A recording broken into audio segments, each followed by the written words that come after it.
ڈھونڈنے والا ستاروں کی گزرگاہوں کا اپنے افکار کی دنیا میں سفر کر نہ سکا، جس نے سورج کی شعاؤں کو گرفتار کیا، سورج کی شعائیں پکڑ لیا، اس کو کیچ کر لیا، جس نے سورج کی شعاؤں کو گرفتار کیا، زندگی کی شب تاریک سے ہر کر نہ سکا، سورج کی شعائیں پکڑ لیا اور اپنی زندگی کی تاریک رات کو ختم نہیں کر سکا، کفر نہیں ختم کر سکا، شرک نہیں ختم کر سکا، اللہ سے بغاوت نہیں ختم کر سکا، اللہ کے حکموں کی خلاف ورزی نہیں ختم کر سکا اور سورج کی شعاؤں کو گرفتار کر لیا۔ دوستو اس ترقی سے کوئی فائدہ نہیں ہے، اصل ترقی یہی ہے کہ آدمی جنت کا راستہ اختیار کرے۔ ہمارے حضور صلی اللہ علیہ وسلم فرماتے ہیں سب سے بڑا چالاک وہ ہے جو آخرت کی تیاری کرتا ہے، سب سے بڑا چالاک۔ آج کل ہمارے یہاں چالاک اس کو کہتے ہیں جو دنیا میں بڑا آگے ہو جائے اور خوب کمائے، خوب تدبیریں کرے،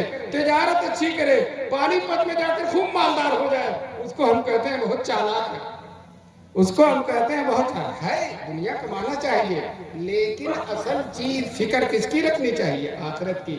حضور نے کہا القیس من دان للآخرتی، چالاک وہ ہے جو آخرت کی تیاری کرتا ہے اور آخرت کو پیش نظر رکھتا ہے۔ کیوں؟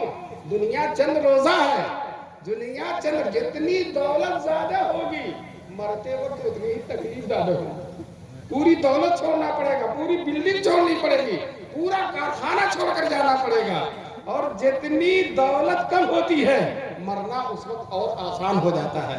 چنانچہ خواجہ فرید الدین عطار ایک بڑے اللہ والے گزرے ہیں، ان کے عطار کی دکان تھی، بڑے بڑے شیشے کے مرتبانوں میں معجون رکھے ہوئے تھے اپنی دکان میں۔ ایک فقیر آتا ہے اور کہتا ہے تیرا دل ان معجونوں میں لٹکا ہوا ہے، تیرا دل ان معجونوں میں اٹکا ہوا ہے، اس میں لگا ہوا ہے، تو جو ہے دنیا چھوڑ کر جائے گا کیسے؟ آج کل ہماری عادت ہے نا، کوئی ہم کو سمجھایا تو الٹا ہم اسی کو کہہ دیتے ہیں۔ ہم کہتے ہیں تم نماز پڑھو تو وہ کہتا ہے تم ہی پڑھو، تم کیوں نہیں پڑھو، اپنے گھر والوں سے کیوں نہیں کہتے ہو؟ تو اس خواجہ فرید الدین عطار نے کہا کہ تیری جان کیسے نکلے گی؟ تو وہ فقیر وہی لیٹ گیا اور لیٹ کر مر گیا، کہا ایسے نکلے گی، لیٹ گیا اور کہا ایسے نکلے گی، فوراً مر گیا۔ خواجہ فرید الدین کا اس کا بہت اثر پڑا، دکان چھوڑ کر اللہ والوں کی صحبت اختیار کیا اور خود بہت بڑے اللہ والے بن گئے۔ تو دوستو اصل چیز یہ دنیا نہیں ہے، اصل چیز آخرت ہے۔ اگر آخرت کا گھر بن گیا، قبر شاندار ہو گئی، قبر کی زندگی روشن ہو گئی، تو اس سے زیادہ کامیاب کوئی آدمی نہیں ہے۔ یہاں ہم نے بڑی شاندار بلڈنگ بنا لی، تاج محل بنا لیا، لال قلعہ بنا لیا، اور قبر کی زندگی اگر تاریخ رہی تو ہم کامیاب نہیں ہیں۔ میدان محشر میں اگر کامیابی نہیں ہوئی تو ہم کامیاب نہیں ہیں۔ دوستو جو ہے اصل کامیابی آخرت کی کامیابی۔ چنانچہ حضرت عثمان غنی نے یہ دیکھا، پیسہ نہیں دیکھا، یہ دیکھا کہ مجھے جنت مل رہی ہے اور اس پیسے کے بدلے مجھے جنت کی نہر مل رہی ہے، چنانچہ خرید لیا اور خرید کر مسلمانوں پر وقف کر دیا۔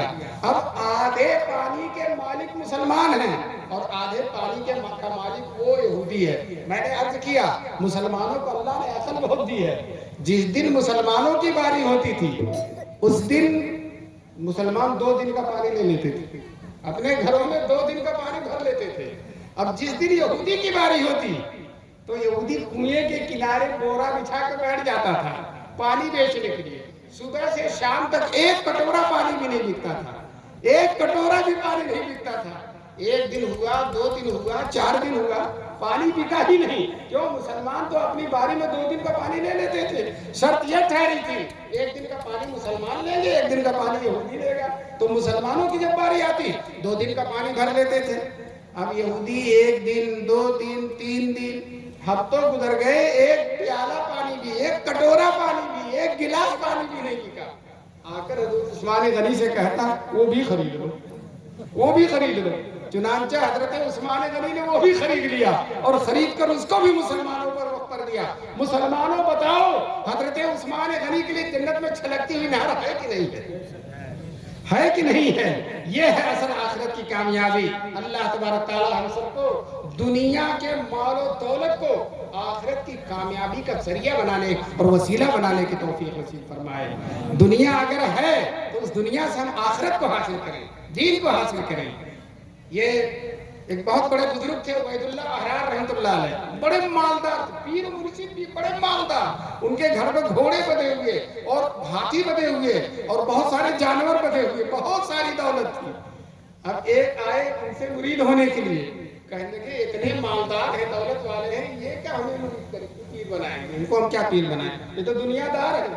اور یہ کہہ کر بھاگ گئے وہاں سے، یہ دنیا دار ہیں، جو ہے ان سے ہم کچھ کو فائدہ نہیں ہوگا، ان سے ہم کیا بیٹھ ہوں، کیا مرید ہوں۔ گئے راستے جنگل میں گئے، واپس جنگل کے راستے سے راستہ بھول گئے، کسی آدمی سے پوچھا کہ راستہ کہاں، تو کہنے لگے خواجہ عبیداللہ کے یہاں جن کو چھوڑ کر آئے ہو تم، ان کے یہاں ہے۔ اور جو ہے اب جہاں بھی راستہ بھولتے تھے کوئی فرشتہ آ کر کہتا تو وہی راستہ تم کو ملے گا، پھر دوبارہ ان کے پاس آئے اور جب جانے لگے تھے تو یہ کہہ کر گئے تھے کہ اللہ والا اتنی دنیا نہیں رکھتا، اللہ والا اتنی دنیا نہیں رکھتا۔ فارسی میں کہا تھا نمبر 10 تھا کہ دنیا دوست دار ہے، یہ اللہ والا ہو ہی نہیں سکتا جو دنیا کو اتنا دوست رکھتا ہے۔ تو جب دوبارہ کئی لوگوں نے کہا راستہ وہی ملے گا تو لوٹ کر پھر آئے حضرت کے پاس اور حضرت سے کہنے لگے حضرت مجھے مرید کر لو۔ تو حضرت نے کہا کیا کہہ کر گئے تھے وہ ذرا دہراؤ تو کہا یہ کہہ کر گیا تھا کہ اللہ والا ہو ہی نہیں سکتا جو دنیا رکھے۔ تو فوراً کہتے دوسرا مسئلہ سن لو، اگر دارت برائے دوست دارت، دنیا اگر رکھتا تو اللہ کے لیے رکھتا، دنیا اگر رکھتا تو کس کے لیے رکھتا، اللہ کے لیے رکھتا ہے۔ تو اللہ تعالیٰ ہمیں دنیا دے تو دنیا کو کس کے لیے صرف کرنے کی توفیق دے، اللہ کے لیے توفیق دے، تاکہ آخرت کا گھر بن جائے، آخرت کی جنت بن جائے، آخرت کا محل بن جائے۔ دوستو اصل محل آخرت کا ہے۔ حضور صلی اللہ علیہ وسلم جب معراج میں گئے تھے تو اللہ تعالیٰ نے حضور سے کہا میرے محبوب جنت و جہنم کی سیر کر لو، جنت کو دیکھ لو، جہنم کو دیکھ لو۔ تو حضور جنت میں گئے، جبریل ساتھ تھے، جنت میں ٹہل رہے، جنت کے محلات دیکھ رہے ہیں، جنت کی بلڈنگیں دیکھ رہے ہیں، جنت کے بالا خانے دیکھ رہے ہیں، باغات دیکھ رہے ہیں۔ دوستو جنت میں دودھ کی بھی نہر ہے، یہاں تو ایک گلاس دودھ مشکل سے ملتا ہے، اور جو آپ کے گاؤں میں آ جائے تو اصلی دودھ ملتا ہے، دیوبند میں تو اصلی بھی نہیں ملتا، اور وہاں دودھ کی نہر ہوگی، اور نہر بھی ایسی دنیا کی نہر نہیں جو نیچے بہتی بلکہ اوپر بہے گی، نہر ہی کی دیوار ہوگی، آدمی کھڑا کھڑا پی لے، بیٹھے بیٹھے پی لے، لیٹے لیٹے پی لے، جیسے چاہے پی لے، منہ لگا کر پی لے، گلاس سے پی لے۔ اللہ تبارک تعالیٰ ہم کو جنت نصیب فرمائے۔ اسی طرح سے شہد کی نہر ہوگی، اور اسی طرح سے بہترین پانی کی نہر ہوگی، اور شراب طہور کی نہر ہوگی، جنت کی پاکیزہ شراب۔ وہ نہر دیکھ رہے، یہ دیکھ رہے، وہ دیکھ رہے، کتنی شاندار جنت ہے۔ آگے گئے ایک شاندار محل نظر آیا، بڑا شاندار محل، جنت میں نمایاں تھا محل۔ حضرت حضور پاک نے حضرت جبریل سے کہا اے جبریل یہ محل کس کا ہے، یہ جنت میں جو محل بنا ہوا کس کا ہے؟ تو جبریل کہتے ہیں عمر فاروق کا محل ہے۔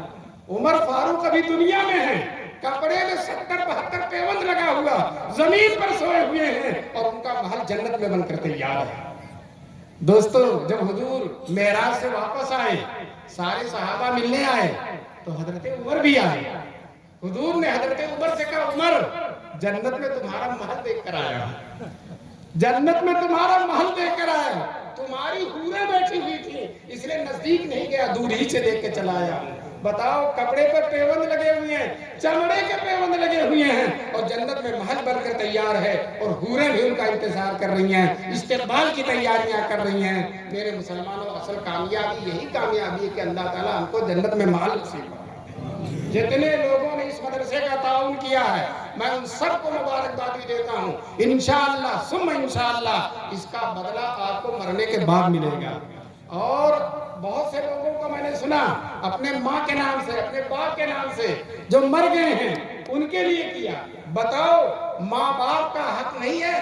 وہ انہوں نے محنت سے پالا پوسا، ہمارے لیے تکلیفیں برداشت کی، ہمیں پڑھایا لکھایا، اور جو ہمارے لیے جائیداد بنائی، سب کچھ کیا۔ اب مرنے کے بعد وہ محتاج بھی انتظار کر رہے ہیں میرا بیٹا میرے لیے کچھ کرے گا کہ نہیں کرے گا۔ اگر آپ کچھ کرتے ہیں، 1 روپیہ بھی ان کے لیے خرچ کرتے ہیں، فوراً ان کی قبر ان کو ثواب پہنچ جاتا ہے، اور پتہ چل جاتا ہے کہ میرے بیٹے نے میرے لیے کر دیا ہے۔ تو ہمیں اپنے بڑوں کے لیے ہمیشہ کرنا چاہیے۔ اللہ تبارک تعالیٰ آپ کے بڑوں کے لیے جو آپ نے کیا ہے اللہ اسے قبول فرمائے۔ دوستو یہ حافظ ہوئے ہیں، حافظ پر ایک واقعہ سنا کر میں اپنی بات کو ختم کرتا ہوں. میرے گاڑی کے ڈرائیور صاحب کا بھی فون آ گیا کہ رات بہت زیادہ ہو گئی ہے, چلنا دشوار ہے, دیوبند تک جانا ہے, اس لیے میں اپنی بات کو ختم کرتا ہوں. واقعہ سناتا ہوں. ایک لڑکا حافظ قرآن تھا, قرآن کا حافظ تھا, اور اپنے ماں کی قبر پر روزانہ جا کر قرآن پڑھتا تھا. ماں کی قبر پر روزانہ. اچھا, جب آپ اپنے مردے کے لیے قرآن پڑھیں گے, دعا کریں گے, صدقہ کریں گے, تو مردے کو خواب میں بھی نہیں.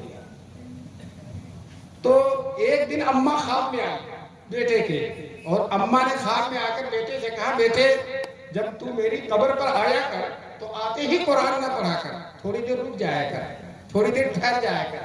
عالم حافظ بڑے تیز ہوتے ہیں, انہوں نے خواب ہی میں پوچھا, اماں ایسا کیوں؟ میں آپ کی قبر پر آؤں تو آتے ہی نہ پڑھوں, تھوڑی دیر چپ چاپ کھڑا رہوں پھر پڑھوں, ایسا کیوں کہہ رہی ہیں آپ؟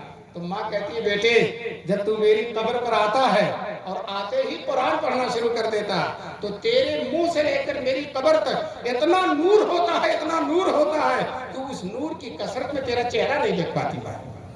بتاؤ یہ نور کون دے گا؟ یہ حافظ دیں گے, یہ عالم دیں گے. مسلمانوں طے کرو کہ انشاءاللہ ہم اپنے بیٹوں کو عالم اور حافظ بنائیں گے. عالم اور حافظ بناؤ. یاد رکھو, عالم اور حافظ تم سوچتے ہوگے عالم اور حافظ ہو جائے گا, تھوڑی سی تنخواہ ہوگی, کام اس کا کیسے چلے گا؟ میں آپ کو بتا دینا چاہتا ہوں, آج بھی اس گئے گزرے زمانے میں علماء کی اور حافظوں کی, قاریوں کی, دینداروں کی جو قدر ہے وہ کسی کی بھی نہیں ہے. اللہ تعالیٰ ان کو جو کھلا دیتا ہے, تنخواہ 12,000 روپے ہے, اور کھانا اللہ ایسا کھلا دیتا ہے, ایسا کھلا دیتا ہے, 1.5 لاکھ تنخواہ والے بھی ویسا کھانا نہیں کھا سکتا. اللہ خوب کھلاتا. دارالعلوم دیوبند کے شیخ الحدیث تھے حضرت مولانا حسین احمد مدنی رحمۃ اللہ علیہ, تنخواہ صرف 500 روپے تھی, 500, اور 50 مہمان کم سے کم روزانہ ان کے دسترخوان پہ کھاتے تھے. کتنے؟ 50. اور کھانا کیسا لذیذ. ابھی دارالعلوم دیوبند میں بہت بڑے محدث ہیں زندہ, 90-92 سال کی عمر, حضرت مولانا رحمۃ اللہ صاحب جو شیخ الاسلام کے شاگرد ہیں. وہ کہتے ہیں بچپن میں طالب علمی کے زمانے میں نے شیخ الاسلام کے دسترخوان پر پتلا سالن اور روٹی کھائی تھی. کہتے ہیں اس کے بعد بادشاہوں کی بھی دعوت کھائی, وزیروں کی بھی دعوت کھائی, لیکن اس مرد قلندر کے دسترخوان پہ جو لذت ملی وہ لذت کہیں نہیں ملی. کیوں؟ وہ تقویٰ کی لذت ہے, وہ دینداری کی لذت ہے, وہ حلال کمائی کی لذت ہے, وہ اللہ والوں کی لذت ہے, وہ للہیت کی لذت ہے. اللہ تعالیٰ کی اس لذت سے عالموں کو آشنا کر رہے ہیں. اس لیے آپ مت ڈرو, آپ کا بیٹا عالم بن کر انشاءاللہ کسی سے کم نہیں رہے گا, دنیا میں بھی کم نہیں رہے گا, اور آخرت میں تو سردار نظر آئے گا. آخرت میں سفارش کریں گے, میدان محشر میں سفارش کریں گے, اپنے خاندان کے لوگوں کو جنت میں لے جائیں گے. اللہ تعالیٰ ہم سب کو جس طرح سے آپ مدرسے پر پیسہ خرچ کر رہے ہو, اسی طرح سے مدرسے پر اپنے بچوں کو بھی بھیجو گے انشاءاللہ, حافظ اور عالم بناؤ گے انشاءاللہ. اور یاد رکھو, حافظ اور عالم ہوگا وہی تم کو یاد کرے گا, مرنے کے بعد وہی تمہاری قبر پر وہی جائے گا, تمہارے لیے صدقہ وہی کرے گا, تمہارے لیے قرآن وہی پڑھے گا. میں نے عالموں کو دیکھا ہے, آج بھی علماء ہر نماز کے بعد دعا کرتے ہیں, اللہ میرے ابا اور اماں کی مغفرت فرما. جب بقرعید آتی ہے, ابا کے لیے الگ بکرا اور اماں کے لیے الگ بکرے کی قربانی کرتے ہیں. جب حج کرنے جاتے ہیں, عرفات میں, منی میں, مزدلفہ میں, ہر وقت دعا کرتے ہیں, اللہ میرے ابا اور اماں کی مغفرت فرما. تو آپ مرے ہوں گے, قبر میں ہوں گے, اور آپ کا حافظ اور عالم بیٹا آپ کے لیے دعائیں مغفرت کرتا رہے گا. اللہ تبارک تعالیٰ اس مدرسے کو, کیا نام ہے؟ احمد العلوم, نام بھی بہت اچھا ہے, احمد العلوم جو ہے, علوم کو بہت ہی پیارا مدرسہ, بڑا کامیاب مدرسہ, اور علوم کی تاریخ سے منور مدرسہ. اللہ تبارک تعالیٰ اس مدرسے کو اور منور فرمائے. اور مولانا محفوظ صاحب جن کو اللہ تعالیٰ نے بڑی صلاحیتیں دی ہیں, اللہ تعالیٰ ان کو ہمیشہ محفوظ رکھے. اور اسی طرح سے مدرسے کے محتمم صاحب اور کمیٹی کے ممبران صاحب اور آپ تمام لوگ, اللہ سب کو بہترین بدلہ نصیب فرمائے. اور میں نے جو چند باتیں رکھی ہیں, اللہ مجھے بھی اور سب لوگوں کو اس پر عمل کرنے کی توفیق نصیب فرمائے. وآخر دعوانا الحمدللہ رب العالمین.